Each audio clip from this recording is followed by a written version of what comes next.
There's a little bit of a haze from fire still right over there. I've hiked around that mountain, and I've hiked all the way over to that mountain over there, Council Lake, right below it. Not to the top, not to the snow. I've hiked this PCT. I've been up there on that Berry Mountain there with Kyle. I hiked on the other side of that Gifford Peak over there with Kyle. With Kyle, I've camped over here on the Susan. I've camped over there on Butte Dome. Trapper Creek Wilderness is, which is right these hills right over here.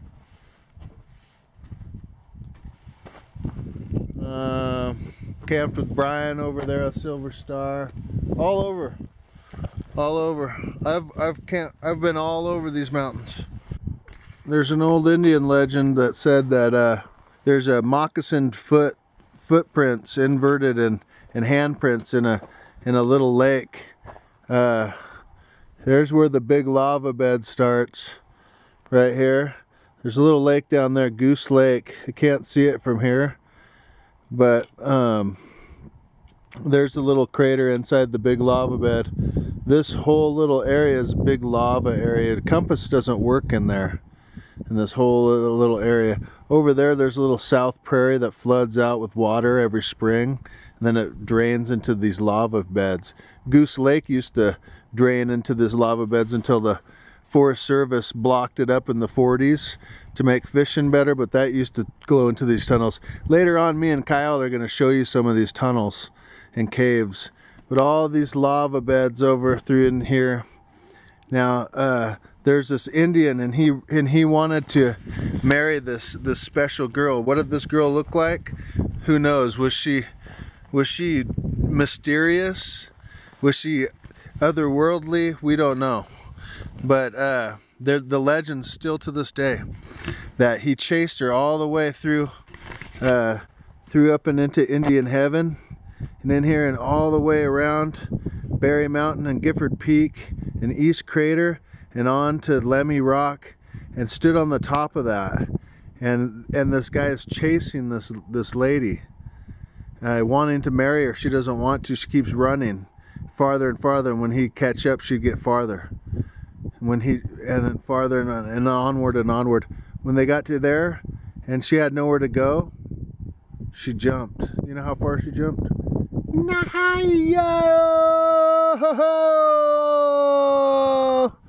Right there to Goose Lake.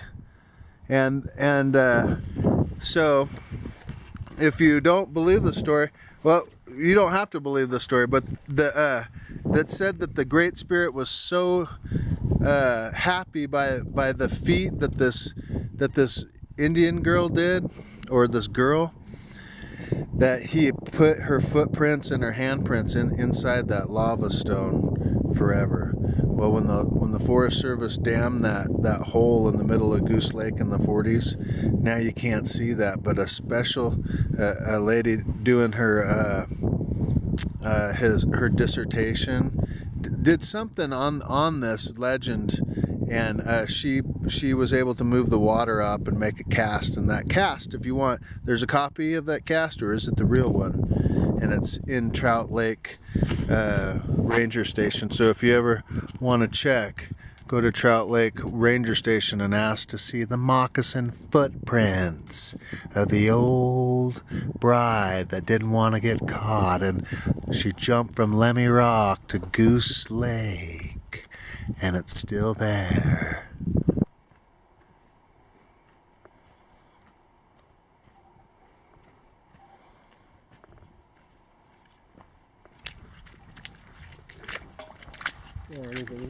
Thousands of Indians would be here in the past, thousands,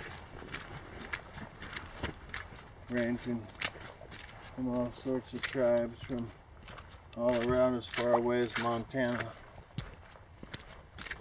what we know as Montana. Yeah, I got my old fam going here, taking a break here. Found a nice little picnic table with I'm putting good stuff here. Don't you want some of that? It's so good, I don't know why. I wonder why I wait to go camping to eat it. Trick or treat. What's the Halloween trip.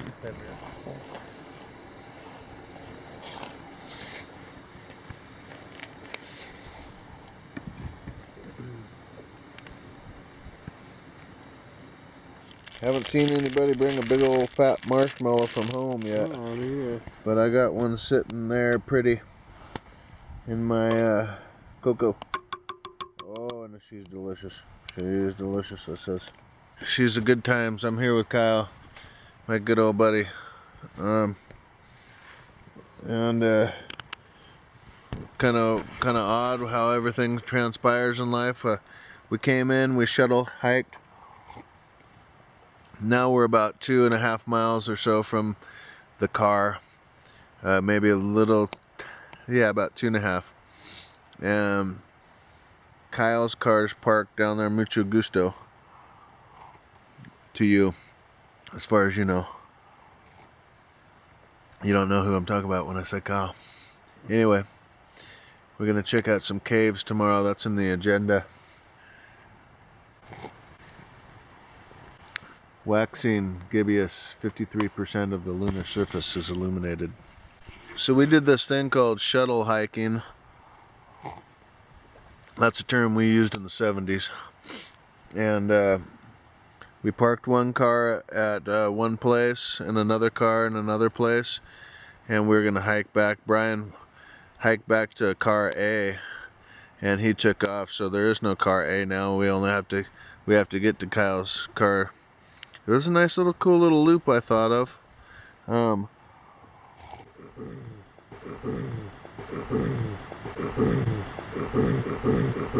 These gents are good guys to roll with. Anyway, Brian left today, and then something happened on the trail. Something happened. Well, me and Kyle, we went up to the lookout, Green Mountain. Red Mountain. It's morning here. Old Mucho Gusto's making a little brack over there. He's got his Dutch chameleon sitting over there that we'll have to inspect. And I got my my old cloudburst sitting pretty with me bridge hammock.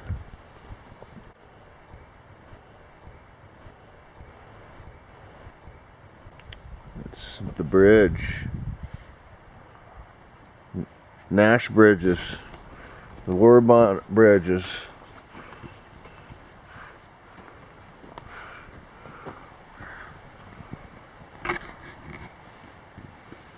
That thing was something nice last night. Now the night before I got cold in it from the wind. So I was just using a pad and the wind robbed all the heat that pad gave me underneath. I did like using this cloudburst and its tie-outs. Its tie-outs are right even with the poles.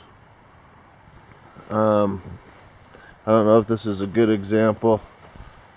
Slept in it all night, but those pull tabs are farther away than they normally are in tarps and further down from the ridgeline, so it provides an opportunity for you to place it even, and I had it pretty close, at least when the other side was pitched.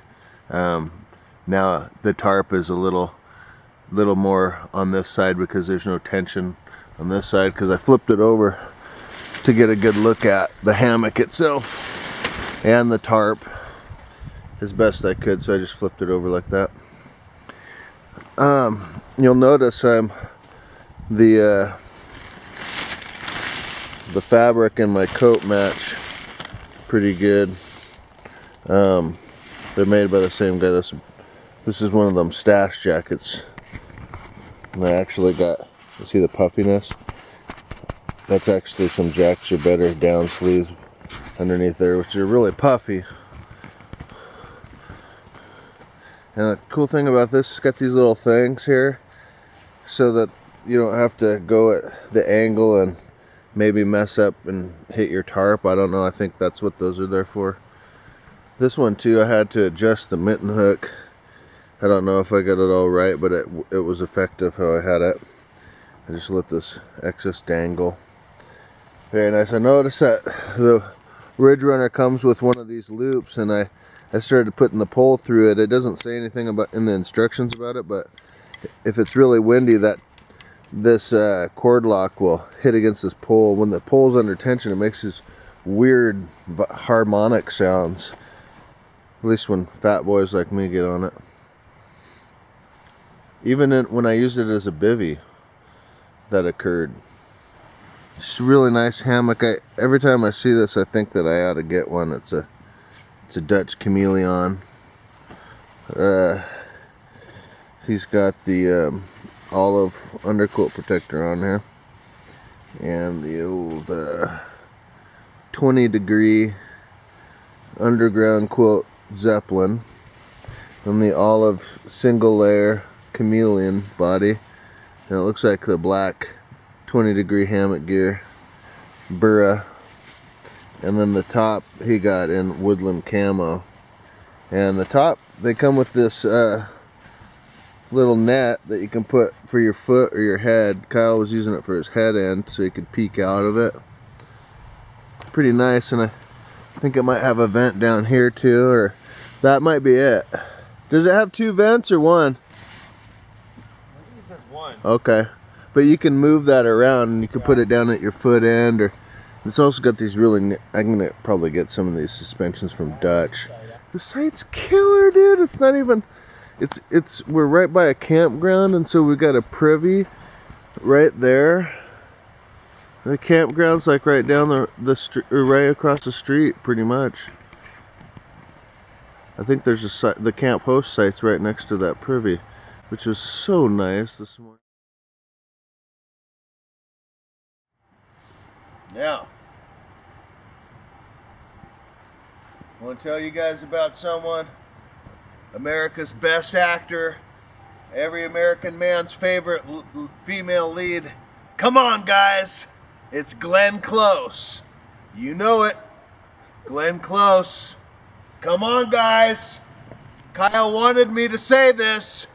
Come on, guys, you know it. It's not just me here. She's got legs, gentlemen. She's known as a little lady called Tina. Tina Turner.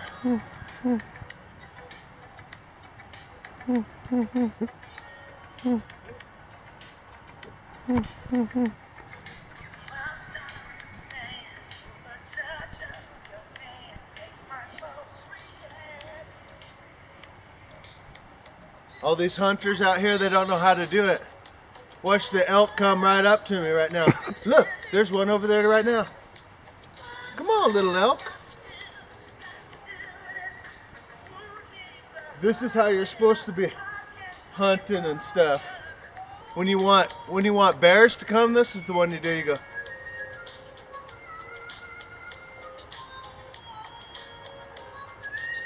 And if you want cougars to come, you go like this.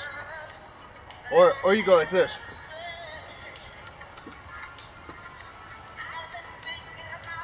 Come on, little boy. Come on, little boy. You can do it too.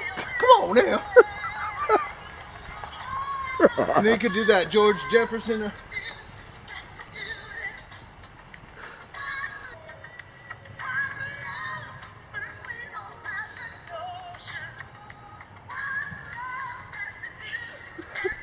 Get him in the picture.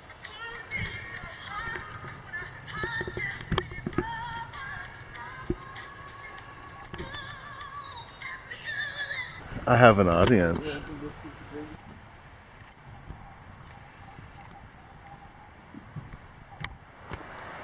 Yeah, this is a bad boy here.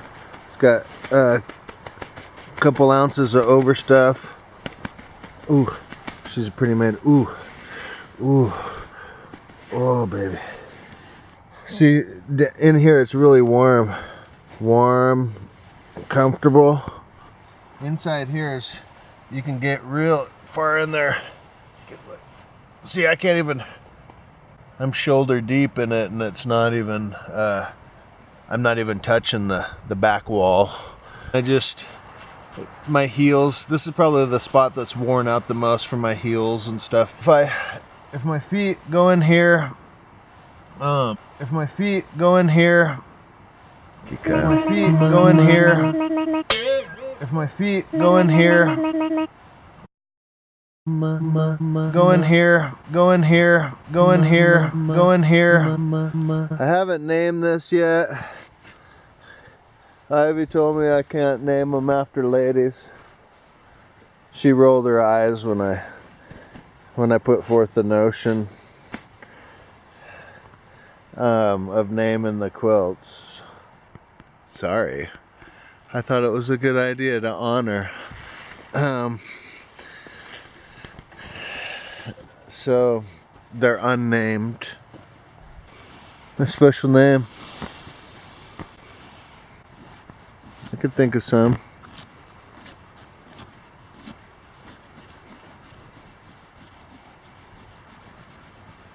Two pieces of gear that I really like this trip. This here down hood. And this really helped that first night in my bridge hammock. See, Kyle's got his tarp. See, that tarp breaks a lot of wind. Well, it cuts a lot of wind.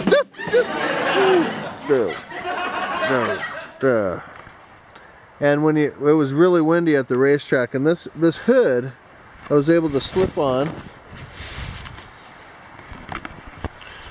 and wear the hood like so, and you can scrunch it up quite nice and draw it in and get it really tight if you want, or use it to block a little wind, whatever way. And I really like this hood. The other piece of gear that I was gonna say that I really like this trip was this bushwhack. See me wearing it. Brian had one on too. It's a war bonnet. Really helped with the wind. Really helped with the wind, the trip. Didn't have so much last night. Wasn't so bad. This windbreaker really helped. Yes, sir. The windbreaker helped with the wind? Yes, sir. Yes, it did. Was that all? Oh, yeah. Yeah. That's cool. Looks like it kind of does look like G.I. Joe. That's not a bad thing. He'll fight for freedom wherever there's trouble. G.I. Joe is there. I don't want to bring the black one. I sort of rather have snake eyes. Snake eyes, yeah. G.I. Joe, code name for America's daring, highly trained special mission force. Its purpose, to defend human freedom against Cobra, a ruthless terrorist organization determined to rule the world. He'll never give up. He'll stay till the fight's won. G.I. Joe will dare. G.I. Joe, American hero. G.I. Joe.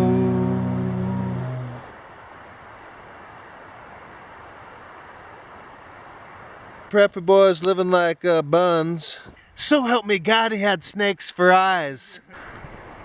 Check this out. This is where I sleep. Camouflage so Cobra can't find me. You ask about the black. Black because it's dark out. It's night. Camo. It reminds me of Rambo and Vietnam. This reminds me of other wars like WW. This is where I sleep. Oh, and I sneak around. It gets me going. Do this. Blah! I can do this. Blah!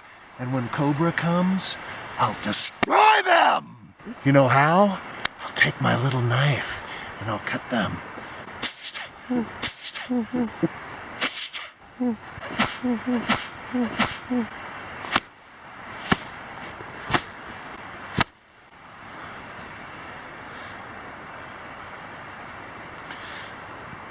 Thank you.